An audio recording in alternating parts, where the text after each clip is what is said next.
Hi, this is David Hanson. I want to make a quick comment about this issue with Iran. I see a guy named David Bahnsen who writes political commentary on his website from time to time, and he works at Morgan Stanley, and he continues to bait and make fun of those of us who don't agree with that sanctioning Iran is the best way to deal with their regime. And I want to make a quick update just on why this kind of demagoguery serves us no use in the current political discussions we're having today. I think it's time to stop the demagoguery. It's time to stop sticking your tongue out at people you disagree with and have a civilized conversation when it comes to matters of war and peace. When you want to engage in a war with a country like Iran, you better have a solid case, and you better be willing to have an intellectual dialogue with those who may disagree with you. We are in an economic crisis in this country. We've spent way too much money overseas and internally, and we've got to make some decisions carefully about how we proceed with foreign policy, particularly with a large country like Iran that would have a costly war if we got engaged with a military operation over there. So basically, the reason why sanctions don't work is that they actually do the opposite of what they're intending to do. They actually end up enabling the regimes that we target and actually hurting the internal opposition of those regimes within those countries. So for example, in Iran, right now the oil market is sky high. And who benefits from that? Iran's regime does, because they make a killing off of the oil revenues that they get when the oil market skyrockets because of threats and sanctions. So who are we helping there in that situation? I think it's totally wrongheaded to think that we're actually doing anything to get rid of Iran's regime by threatening sanctions and doing all these types of military threats and so forth. And what do we do to the people of Iran right now who actually are very pro-American? They're a very young population. Most of them are under the age of 40. They have very pro-Western views, and they don't really like the regime. That's why you've seen them protest in the previous years. And, they're trying to have reform. They're trying to, develop that kind of momentum they need in their country to get rid of the regime that we don't like either. But what do we do when we sanction? We actually starve those people who are trying to get rid of their regime, because sanctions hurt the little guys. Sanctions hurt the little everyday people that are trying to make ends meet in those countries that we're targeting the sanctions on.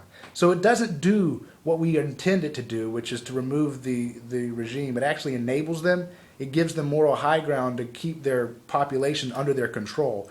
Oftentimes it actually starves their population into the hands of their regime. And it's just like if someone sanctioned us and choked our ability to get economic resources, we'd have all kinds of people rallying behind Obama or whoever the current president was to say, hey, look, we need to fight back. We can't allow these guys to destroy us and impoverish us and starve our children and what have you. So sanctions are wrong-headed. And the reason why that people continue to spout this type of thing is that I think there's a lack of seriousness when it comes to dealing with war and dealing with foreign policy, particularly, and unfortunately, in the Republican Party right now, there's no time for serious discussion and say, wait a second, how do we deal with threats like Iran's regime? And I think the best way to deal with them is to actually read some of the enemies' literature that they've talked about. If you look at Al-Qaeda, for example, which has nothing to do with Iran, but Al-Qaeda, Osama bin Laden wrote extensively about how he wanted to bait America into endless wars overseas. He knew he couldn't take us down in a direct military conflict, but if he could bait us to continually nation build and fight in Middle Eastern wars, he thought he could bankrupt us. And that's exactly what we'd be playing into if we got into a war with Iran. It'd be costly, cost us probably trillions of dollars, and it would cause that region, which is currently, the population of Iran is currently pro-American, relatively pro-American, that would actually go against us for generations, because that's what typically happens when you get involved in a long-term military conflict with a nation and you end up occupying or what have you, that we'd probably end up doing if we did another type of operation like Iraq. So I know none of us really seriously want to get into war with Iran, but let's be serious and let's have an honest conversation about the real implications about dealing with sanctions and threatening to strike Iran if they don't play ball with what our current foreign policy experts want them to do.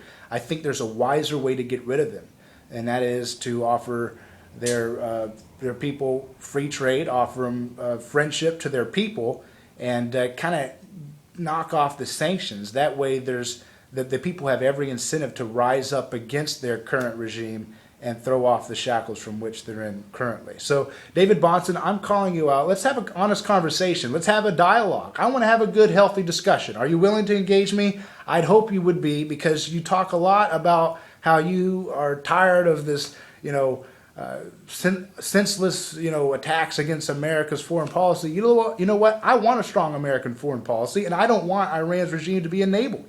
And I think that Woodrow Wilson, liberal utopian foreign policy ideas like trying to make the world safe for democracy is the best thing that we could give to Ahmadinejad. So I think you got to reevaluate your position, and I'd love to hear your response to what I've just said. Thank you. Have a good day.